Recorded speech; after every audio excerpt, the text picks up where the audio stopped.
Dios no es amor, al menos no en el modelo que venden las instituciones que se lucran con la culpa, el miedo y la promesa de salvación. Hoy comprenderán cómo la idea de una divinidad compasiva se transformó en el instrumento económico más eficiente de la historia. La religión siempre ha sabido que los seres humanos temen el abandono y el rechazo, y ha utilizado precisamente esto para construir el discurso perfecto. Solo eres amado si obedeces. Quizás hayas sentido esto antes, esa sensación de deuda eterna con un Dios que nunca responde, sino que siempre exige el pago. Si creciste escuchando que tu dolor es una prueba, que tu fracaso es falta de fe y que la prosperidad solo llega cuando renuncias a lo que tienes, entonces ya has vivido dentro de este marco emocional disfrazado de espiritualidad.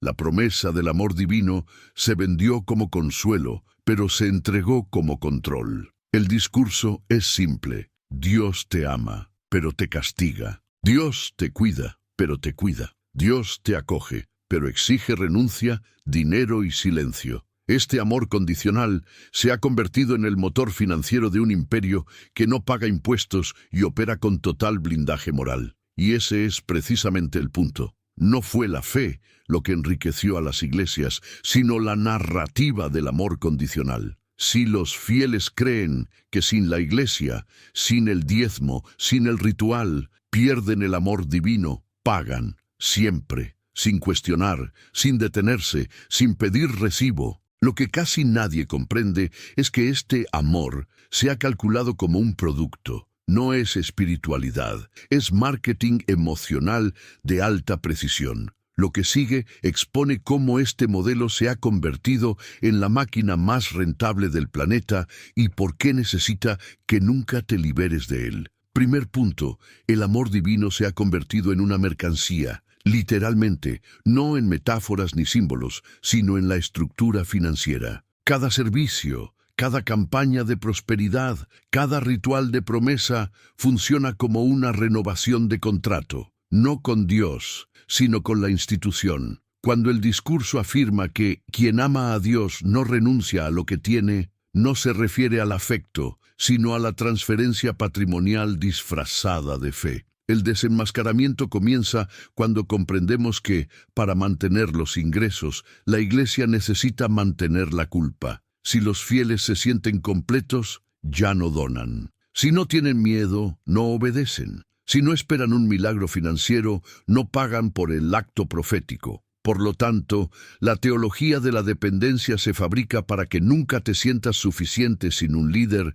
sin un pastor, sin un altar. Y el resultado es devastador. Personas agotadas, desesperadas y emocionalmente condicionadas que creen que cualquier resistencia al pago es una rebelión espiritual. Esta ingeniería psicológica transforma a los fieles en consumidores y al púlpito en una ventanilla de cobro de deudas. No es fe, es un contrato sin firmar. Desde aquí, observa cómo todo lo que llamaban amor divino siempre tenía una factura invisible detrás. Si te prometían sanación, prosperidad, reconciliación o protección, siempre estaba la cláusula: da lo que tienes y Dios te lo devolverá multiplicado. Pero Dios nunca aparece en el mostrador para confirmar la transacción. Solo la Iglesia lo hace. Antes de continuar, quiero que comentéis una frase sencilla, porque resume perfectamente lo que vamos a revelar a continuación. El amor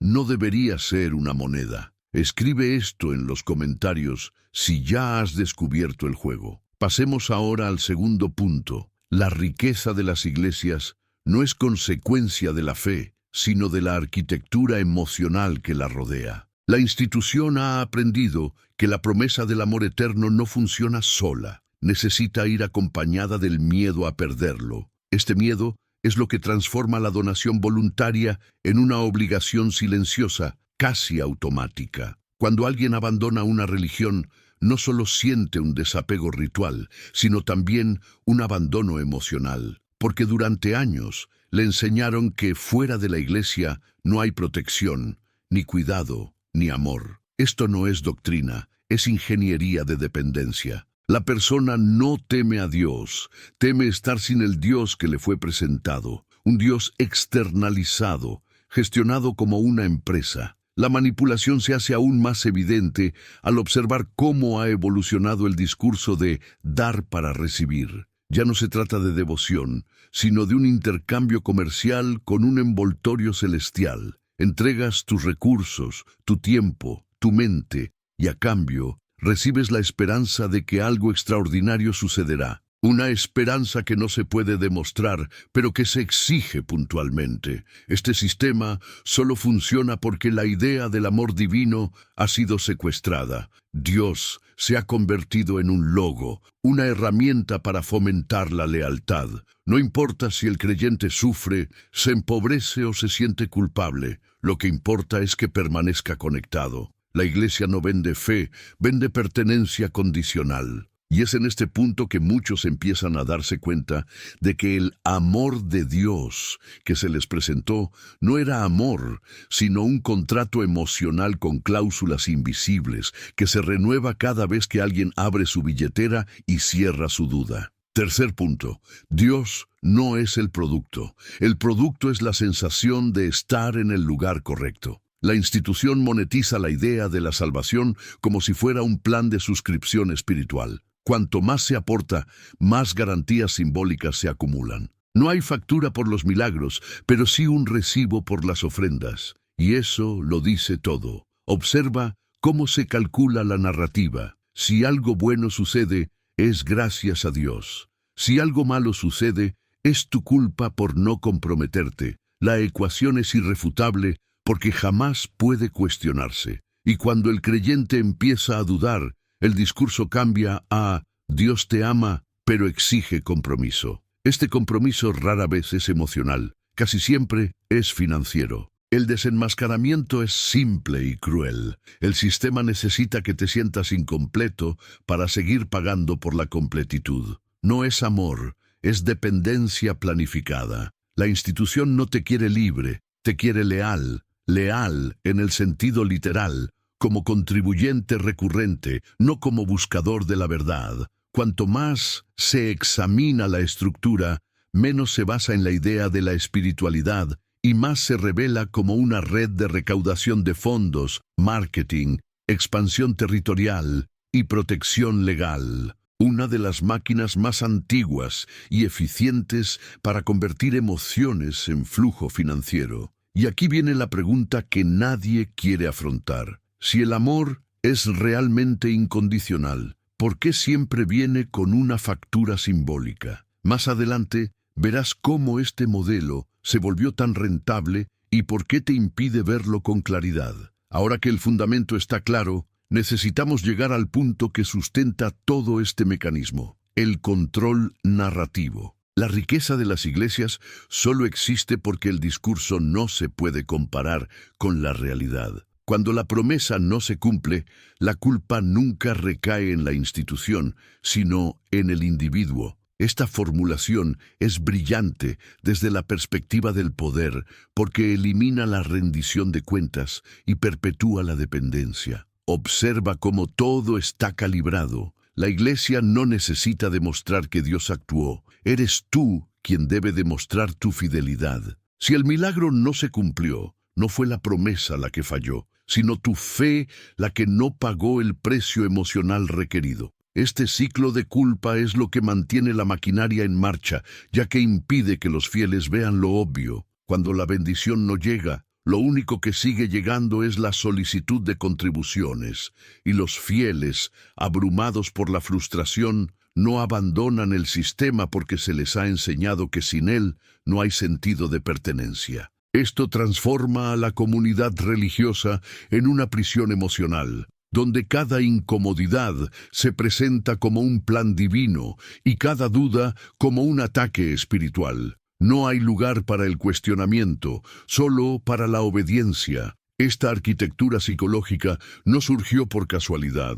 Se perfeccionó a lo largo de los siglos, adaptándose a cada crisis económica, a cada pérdida de credibilidad, a cada escándalo. Hoy opera con una precisión casi corporativa, protegida por la fe y sostenida por la culpa. La suma es perfecta, los fieles dan, la Iglesia retiene, y la narrativa espiritual disimula cualquier inconsistencia. Si ya te has dado cuenta de que la religión no necesita milagros para prosperar, sino solo un control emocional continuo, entonces lo que sigue desmantelará la última justificación que mantiene a muchos aferrados al amor divino como su única esperanza de validación. Ahora entramos en la parte más incómoda. Quien controla el amor, controla la culpa. Y quien controla la culpa, controla la cartera. No hay triángulo de dominación más perfecto. La Iglesia no necesita amenazarte con violencia física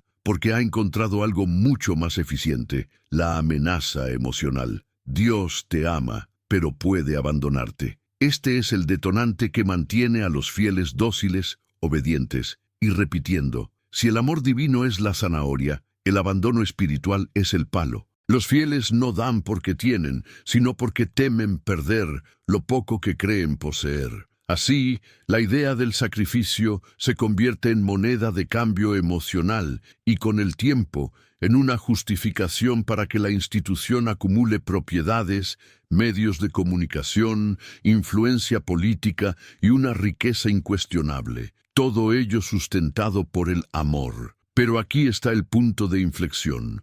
Cuando comprendes que el amor no debe ser una herramienta de subyugación, el sistema pierde su poder. No porque te rebeles, sino porque te das cuenta de que ya no necesitas negociar afecto con una entidad controlada por humanos. La liberación no es teológica, es psicológica. Y es precisamente por eso que la religión insiste en que quienes abandonan la Iglesia pierden protección. Eso no es cierto, solo pierden el discurso que les mantenía atados emocionalmente. Lo que existe fuera de ese territorio no es abandono, sino autonomía. Y ninguna institución que prospere gracias a la sumisión tolera individuos autónomos. A continuación, comprenderá cómo la manipulación financiera solo prosperó porque la Iglesia descubrió que controlar las creencias no es nada comparado con controlar la necesidad humana de pertenencia.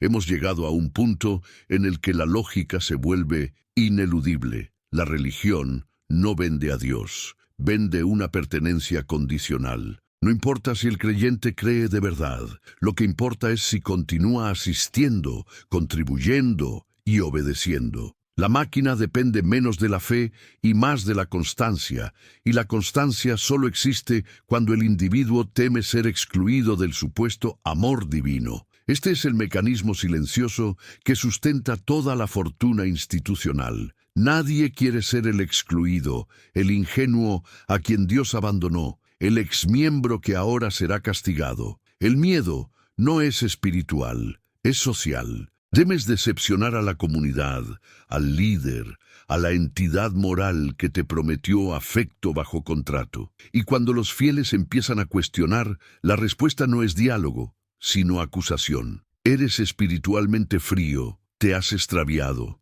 Has decepcionado el amor de Dios. El sistema no debate porque sabe que no puede racionalizar lo que se vendió emocionalmente. Si se vuelve racional, se vuelve cálculo, y el cálculo expone las ganancias. La opulencia de estas instituciones, sus templos monumentales, sus canales de televisión, sus imperios mediáticos y sus propiedades, no surgió de la compasión. Surgió de la conversión de la fe en ingresos recurrentes, y esta conversión solo es posible porque el discurso del amor ha sido secuestrado y transformado en una herramienta para fidelizar a los clientes. Observa cómo todo encaja. Más que una religión, es un modelo de retención emocional. Y más adelante verás por qué este modelo nunca permite que el amor exista sin intermediarios. Ahora vayamos a la raíz psicológica sin filtro. La Iglesia descubrió que la soledad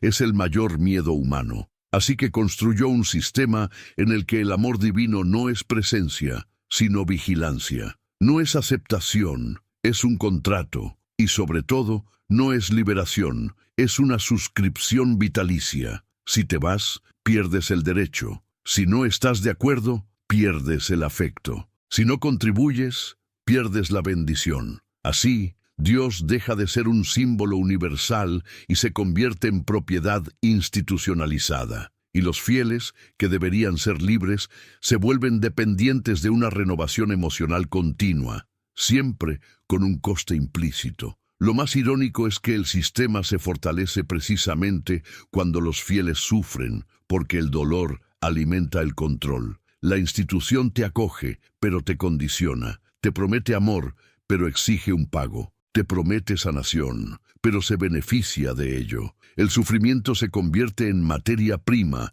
no en un problema a resolver. No se trata de espiritualidad, sino de la ingeniería de la cooptación. A mayor necesidad emocional, mayor probabilidad de sumisión. A mayor temor al abandono divino, mayor flujo financiero. La relación no es de fe, sino de dependencia artificial, una relación extremadamente lucrativa. Luego te darás cuenta de que el amor nunca fue el centro de atención. Fue la herramienta de marketing más eficaz jamás desarrollada para asegurarte de permanecer exactamente donde la institución te necesitaba, obediente, colaborador y emocionalmente controlado. Ahora debemos afrontar el punto que casi nadie se atreve a decir en voz alta. Si Dios es amor, ¿por qué este amor necesita ser mediado, exigido e institucionalizado? La respuesta es sencilla. Porque el amor incondicional no genera ingresos, no crea dominio ni dependencia. Solo el amor condicional mantiene las puertas abiertas y las arcas llenas. La repetición litúrgica no fortalece la fe, debilita el cuestionamiento. El creyente que cuestiona percibe inconsistencia. El creyente que simplemente repite no percibe nada más allá de la narrativa enseñada. Y por eso, el culto no es solo una celebración, sino una recalibración semanal de la obediencia emocional y financiera. No vas a recibir instrucciones, vas a recibir recordatorios de lo que debes, de lo que temes, de lo que necesitas para seguir dando. El sistema prospera porque vende una ausencia permanente de alivio. El milagro nunca llega del todo, la bendición nunca se concreta por completo. La solución nunca es definitiva. Todo es siempre casi, provisional, supeditado a la siguiente donación, la siguiente campaña, el siguiente voto. Es el mantenimiento del casi lo que garantiza el flujo de caja. Si un día la promesa se cumpliera plenamente, los fieles ya no tendrían motivos para regresar. Y es precisamente esta laguna la que el modelo jamás permitirá. La verdadera liberación rompería el ciclo de dependencia. La institución no puede aceptar que te cures, porque una vez curado no pagas, no temes, no te sometes. Por eso cuando alguien se va, el discurso cambia instantáneamente del amor a la amenaza. El amor nunca fue un atributo divino, sino un cebo. Y pronto comprenderás cuándo empezó a construirse este juego y por qué nunca podrá revelarse sin que todo se derrumbe. Ahora expongamos lo que más protege el sistema, la ilusión de que la riqueza religiosa es intervención divina. Los fieles dan, la iglesia acumula y la opulencia se presenta como prueba de la presencia de Dios. Nada podría ser más conveniente. Cuantos mayores sean los activos institucionales, más fácil será transformar el poder económico en evidencia espiritual. Templos enormes, cámaras de última generación, imperios mediáticos, redes políticas y legales. Todo esto se exhibe como una demostración del amor divino. Pero la pregunta que desmantela este castillo es simple. Si Dios es amor, ¿dónde se materializa la compasión en la vida cotidiana de los fieles que sostienen este imperio? La mayoría vive en la escasez, mientras la institución se alza como un monumento para su propio beneficio. La idea de la abundancia divina nunca fue teológica, fue una estrategia de marketing. La riqueza se utilizó como evidencia, como seducción, como prueba emocional de que los fieles debían seguir contribuyendo porque algún día, tal vez, esta abundancia los alcanzaría. Pero no es así, porque el camino es unilateral, de abajo hacia arriba, nunca en la dirección opuesta. Y tras este discurso se esconde el mecanismo más eficiente jamás construido. Cuanto más se presenta la Iglesia como ejemplo de victoria, menos se dan cuenta los fieles de que esta victoria fue financiada por ellos, no concedida por Dios. El escaparate funciona, la lógica no, y mientras el escaparate brilla, los fieles siguen obedeciendo, contribuyendo y esperando. Si has llegado hasta aquí, es porque sabes que esta conversación no se trata de fe, sino de poder.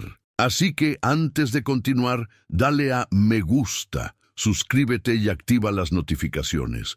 No para fortalecer una institución, sino para fortalecer el único espacio donde cuestionar no es pecado, sino liberación. Ahora entramos en la zona que más teme el sistema, la conciencia de pospertenencia. Cuando alguien rompe con la institución, descubre rápidamente que el castigo no es espiritual, sino social. La exclusión es inmediata, cesan los mensajes, las invitaciones. Los amigos de la iglesia guardan silencio. No es Dios quien abandona, sino la comunidad, entrenada para cortar el contacto en cuanto la contribución deja de existir. Esto revela lo que siempre estuvo oculto. No era amor, era un vínculo condicional. Mientras ofreciste tu devoción, tu tiempo, tu culpa y tu dinero, fuiste visto, cuidado y bienvenido. Pero desde el momento en que decides pensar por ti mismo, la aceptación se evapora. Esta reacción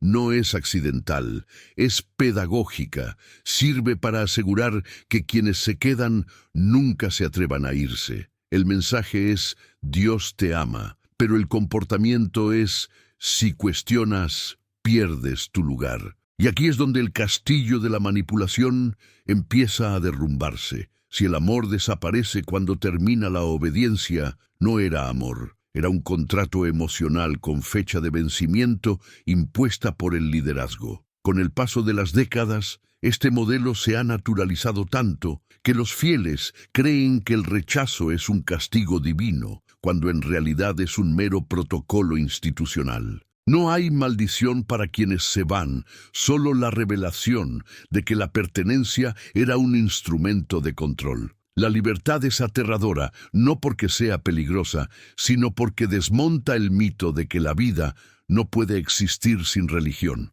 Un poco más adelante, verás el último pilar que mantiene cautivos a los fieles, incluso después de todo: la promesa de la eternidad como herramienta de control psicológico. Y aquí radica el punto central de este encarcelamiento, la eternidad convertida en moneda de cambio. La Iglesia no solo vende pertenencia en esta vida, vende seguridad emocional para la siguiente. No importa cuánto te cuestiones, dudes, sufras o te desgastes, mientras firmes el contrato silencioso de sumisión, la recompensa vendrá más tarde. Pero ese más tarde nunca es verificable, auditable ni medible. La eternidad, usada como marketing religioso, elimina cualquier posibilidad de impugnación. No hay plazo, ni promesa verificable, ni retorno tangible. Solo existe la amenaza velada. Si te vas, lo pierdes todo. Y en esa frase reside el truco más antiguo, eficiente y lucrativo jamás inventado por institución humana alguna.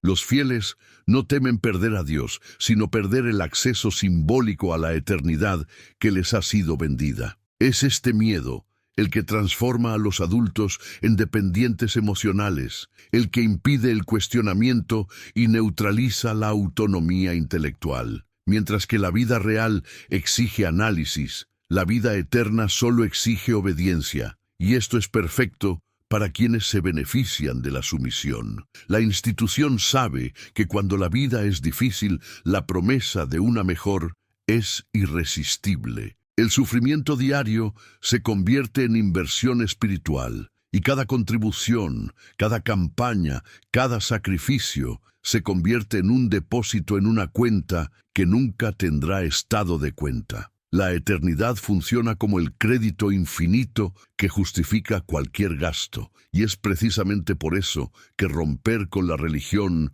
no es una pérdida, sino un retorno al contrato. Lo que sigue expondrá cómo la promesa del amor eterno siempre se ha forjado para garantizar que no solo permanezcas, sino que nunca te atrevas a imaginar vivir y pensar sin la autorización divina externa. Ahora llega el momento en que todo se revela innegablemente. Si el amor proviene de Dios, ¿por qué necesita la gestión humana, la recaudación y la intermediación financiera? Porque, en la práctica, el amor no es el producto, sino la narrativa que sustenta el mercado. La Iglesia ha descubierto que el discurso emocional es la forma más sofisticada de recaudar fondos. Los mandamientos, el castigo y el pecado funcionan, pero nada se compara con el impacto de «solo eres amado si permaneces aquí». Este modelo emocional crea adultos que, incluso siendo escépticos,